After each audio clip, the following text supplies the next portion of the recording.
Evet. Ne oldu?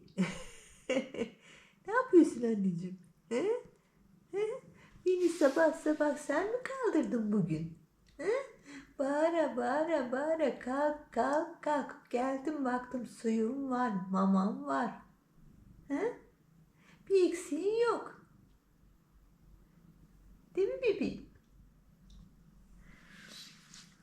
Ay, uykunu alamadın mı anneciğim? Uykunu alamadın mı sen? He? Fırıldak seni kovalamadı inşallah. He? Bak bakışlara bak. He? Uykunu alamamış gibi görünüyorsun anneciğim. Evet.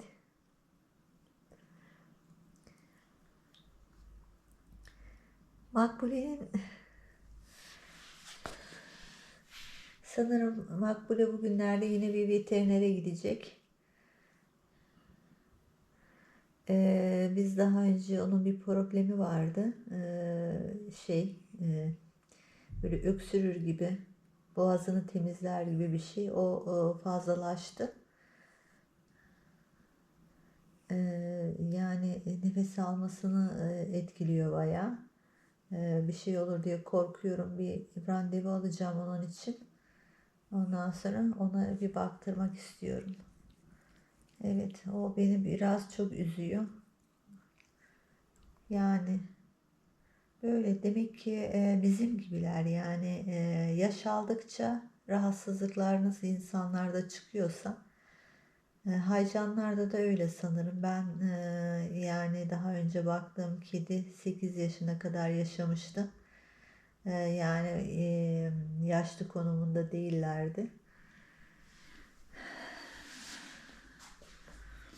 E, Yani ilk defa bu yaşlarda kedi bakıyorum. E, Demek ki böyle oluyor bilmiyorum yani. Yaş aldıkça bizim gibi onlarda da sorunlar çıkıyor. Suratını yediğim benim suratını yerim ben senin. Ona bir baktıracağız bakalım. İnşallah bir çözümü olur. Evet. Yani tabii ki fırıldakta fırıldağın durumu da yine peş peşe ilaç aldığında kustu. Dün veterineri aradım, sordum. Dedim böyle böyle tekrar aynı şeyler oldu. Bir gün şey yapmıştık geçen günler izleyenler bilirler. Tekrar aynı problem olmuştu. Ondan sonra bir gün ara vermiştik, mideyi dinlendirmiştik. Bu sefer de mideyi dinlendirmek yerine ilacını çok uzun aralıklarla gün içinde vereceğiz. Bir de öyle deneyeceğiz. Bakalım onu verdikten sonra, onu denedikten sonra eğer olmazsa yine kortizona başlanacak. Yani yalnızca ilaç içtiğinde kusuyor. Yani şey değil. Yani normal mamasını falan yiyor. Rutin. Orada bir problem yok. O da her ilaçla da kusmuyor. Mesela 4 tane ilacı var. Onun birinde kusuyor işte yani. Bugün bakalım kalktık. O uzun çok uzun aralıklarla vereceğiz gün içinde. Bakın yemeğini yiyor. Maşallah çok güzel yemeğini yiyor. Suyunu içiyor. Ondan sonra o şekilde bakalım deneyeceğiz. Olmazsa tekrar kortizona başlanacağını söyledi veterinerimiz.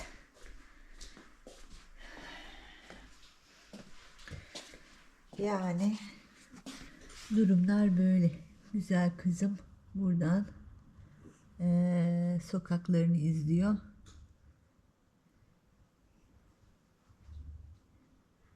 Bakalım sokakta ne varmış acaba? Ben de merak ettim bak şimdi. Oo, latte ile şey bıdık orada kulübelerinde. Bak ses çıkarıyor. Şu anda mesela normal haliyle ses çıkarıyor. Geliyor paşa. Gel paşa gel. Gel. Gel anneciğim gel hep beraber izleyelim sokağı gel. Gel. Beni gördün rahatladın mı annem sen? Sen beni gördün de rahatladın mı? Girme oralara, gel. Gel. Bir hoppidik yap. Hoppa. Evet. Evet. Evet. Heh, aferin benim oğluma. Benim oğluma aferin. Hı. Şöyle çekeyim ben. Fırıldakla makbuleyi tarttım.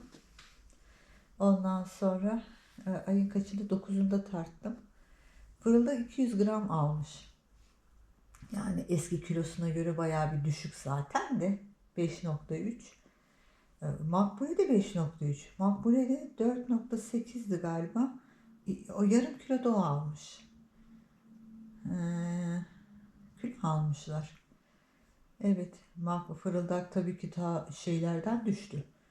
7,5 kilolardan düştü şeyi. 5,3'e. Ondan sonra ama son halinin tartıldığından 200 gram almış. Aslında tüyleri falan da şey oldu bayağı. Yani ki o rahatsızlığında tüyleri de etkileniyor. İkisinin de tüyleri daha iyi oldu. Hatta babası akşam söyledi bana. Dedi, tüyleri dedi ikisinde çok güzel oldu dedi. Sevdiği zaman hissediyorsun. Ondan sonra sen neden bize bakmıyorsun?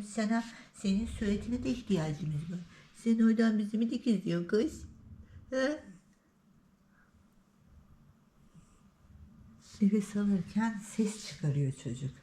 Astım mı var? Doktor faranjit demişti ama bana astım gibi geliyor. Yani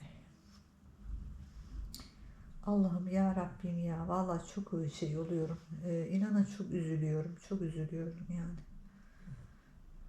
Yani faranjit bilmiyorum yani. Bana sanki böyle astımmış gibi geliyor. Şimdi iyice bir kontrol etsin bakalım. Ne diyecekler. Hatta artık eskisi gibi fırıldak koşturduğu zaman nefes nefese kalıyor yani çocuk. Değil mi kızım? Değil mi anneciğim? O iş seni yerim ben yer yer. Evet.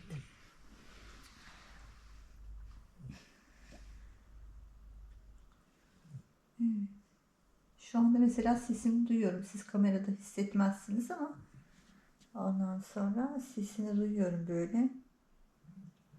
Nefes alırken niye böyle ses çıkarsın ki çocuk? Yani Allah korusun yani hiç anlamam. Gece uykumda çocuğa bir şey olur falan. Baktırmam lazım onu.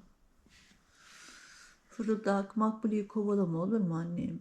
Olur mu bebeğim? Kovalıyorsun. Kovalama olur mu? Ha? Nefesi tıkanıyor annem. Söz mü? Söz verdiği yok da ben söz alıyorum yani. Evet. Evet bizden durumlar böyle. Bugün bayağı bir şeyimiz var, işimiz var. Bakalım daha randevu almadık alacağız. Tatlış. Çok güzel bakıyor. Evet. Fırıldakta rahatladı ben kalkınca. Ben kalkınca Makbule de yoldaydı. Yani o da beni karşıladı. E, Annem kalkar biraz sonra dedi besbelli. Besbelli.